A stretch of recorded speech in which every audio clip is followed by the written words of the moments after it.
की बात है, फिल्म मंथन की शूटिंग चल रही थी और शूटिंग को देखने के लिए गांव की कुछ औरतें आकर बैठी हुई थी और स्मिता पाटिल उन्हीं के जैसे कपड़े पहनकर गांव वाली औरतों के बीच में जाकर बैठ गई। कुछ देर बाद स्कूल के कुछ बच्चे आए शूटिंग देखने के लिए। उन्होंने आते ही पूछा कि इस फिल्म की हीरोइन कहाँ है। किसी ने इशारा किया कि वो उन औरतों के बीच में जो बैठी है वही इस फिल्म की हीरोइन है। बच्चों को यकीन नहीं हुआ और बच्चों ने कहा कि अरे भाई क्यों मजाक कर रहे हो, हिंदी फिल्म की हीरोइन है, देखकर हम उसको पहचान सकते हैं।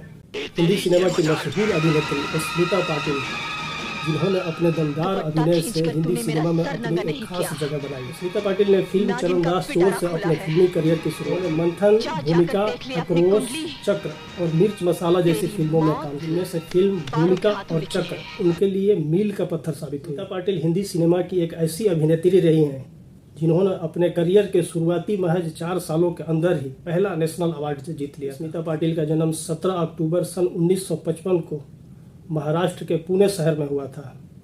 स्मिता पाटिल ने अपनी स्कूली शिक्षा महाराष्ट्र के पुणे से ही हासिल की। स्मिता पाटिल एक राजनीतिक परिवार से ताल्लुक़ रखती थी। उनके पिता शिवाजी पाटिल महाराष्ट्र सरकार में मंत्री थे और उनकी माता एक समाज सेविका थी। उन्होंने film and television institute of India Pune से स्नातक की उपाधि ली। स्मिता पाटिल ने अपने करियर की शुरुआत 1970 में दूरदर्शन टेलीविजन से की। मराठी में न्यूज एंकर का काम करती थी। स्मिता पाटिल ने सन 1974 में फिल्मों में कदम रखा, उसके बाद फिर कभी पीछे मुड़कर नहीं देखा। उनकी दमदार एक्टिंग का ही कमाल था कि कुछ ही दिनों में उन्होंने न सिर्फ हिंदी बल्कि मराठी फिल्मों में भी अपना सिक्का जमा लिया। इसी दौरान उनकी मुलाकात जाने माने फिल्म निर्देशक निर्माता श्याम बेनेगल से हुई। श्याम बेनेगल उन दिनों फिल्म चरणदास चोर 1975 में बनाने की तैयारी में थे। श्याम बेनेगल को स्मिता पाटिल में उभरता हुआ सितारा दिखाई दिया और उन्होंने अपनी फिल्म में स्मिता पाटिल को एक छोटी सी भूमिका अदा करने का अवसर। भारतीय सिनेमा के इतिहास में फिल्म चरणदास चोर को एक ऐतिहासिक फिल्म। इसके बाद 1975 में श्याम बेनेगल द्वारा ही निर्मित फिल्म निशांत में स्मिता पाटिल ने काम किया।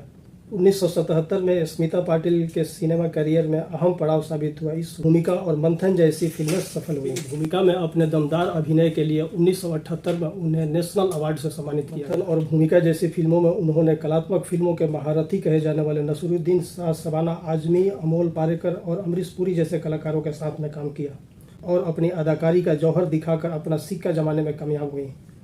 उन्होंने मंथन, भूमिका, आक्रोश, चक्र, चिदम्बरम और लाल मिर्च जैसी फिल्मों में काम किया। स्मिता पाटिल को महान फिल्मकार सत्यजीत रे के साथ भी काम करने का मौका मिला।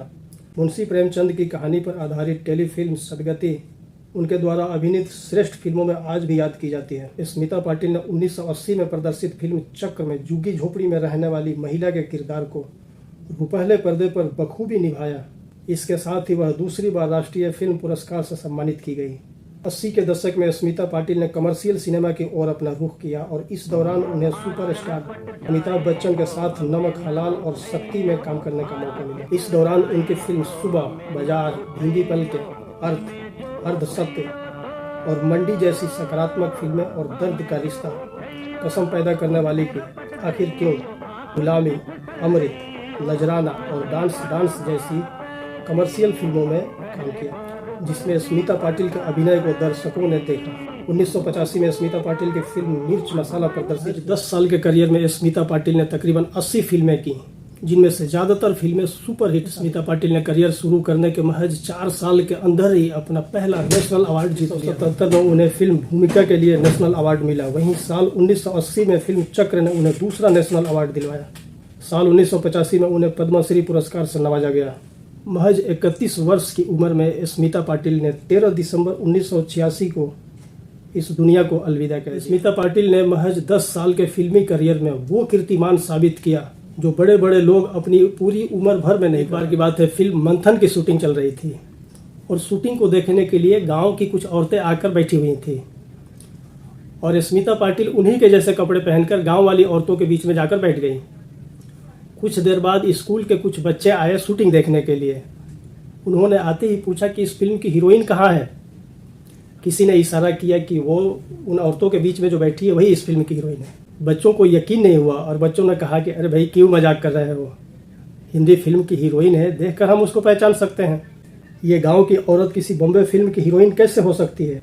दोस्तों, ये खासियत थी स्मिता पाटिल की। फिल्मों में आने से पहले स्मिता पाटिल बॉम्बे दूरदर्शन में मराठी में समाचार पढ़ा करती थी। समाचार पढ़ने से पहले उनके लिए साड़ी पहनना बहुत जरूरी होता था और स्मिता को जीन्स पहनना अच्छा लगता था।